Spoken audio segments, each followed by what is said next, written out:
আসসালামু আলাইকুম এভরিওয়ান। এখন আপনাদের গিয়ার সাইকেল যাদের আছে, তাদের গিয়ার দেখবেন এই ৭ নম্বর গিয়ার থেকে স্লিপ করে। তো এটার কারণ কি, যে কী জন্য ৭ নম্বর গিয়ার থেকে স্লিপ করে? তারপরে এই যে সামনের কাঁটা থেকে ১ নম্বর ২ নম্বর থেকে স্লিপ করে কী জন্য, সেটাই আমি আপনাদেরকে জানাবো। তো এটা জানলে আপনার ঠিকও করতে পারবেন চাইলে।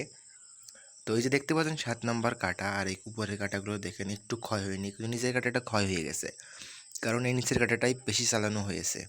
আর এদিকে দেখেন মাঝখানের যে কাটা, এটায় বেশি ক্ষয় হয়েছে, উপরেরটা একদম কম আর নিচেরটা হালকা, কারণ এটাই এই ৭ নম্বর কাটা আর ২ নম্বর কাটায় সামনের বেশি চালানো হয়েছে, এই জন্য এটা হয়েছে।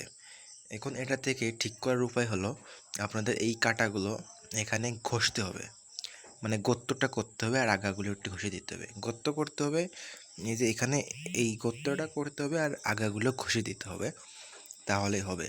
তো আমি পিছনের ফ্রিটাই করিনি, সামনের এটা করেছিলাম একবার। সামনের এটা প্রত্যেকটাই মনে করেন যে ঘষা, যে আপনারা খেয়াল করে দেখতে পারবেন।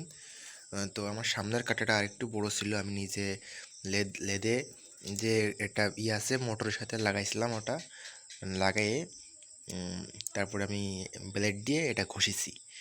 তো উহো দিয়েও হয়, গোল উহো যেগুলো আছে ওটা দিয়েও হয়। কিন্তু আপনারা যদি পিছনেরটা করেন ঠিক, তাহলে অনেক ব্যয়বহুল হবে, কারণ পিছনেরটা খোলা যায় না এবং কি ছোট হয়ে যাবে। সামনের এটার দাম বেশি, এটা আপনারা চাইলে করতে পারেন। এটা করলে অনেক সুবিধা হবে, আপনাদের কিনা লাগবে না, অল্প টাকায় ঠিক করে নিতে পারবেন। তো আশা করি গাইস আপনারা বুঝতে পারছেন। তো আপনারা যদি চান আমি ডাইরেক্ট দেখাতেও পারি ব্লেডটা, তো ভেবে আপনারা ঠিক করে নিতে পারেন।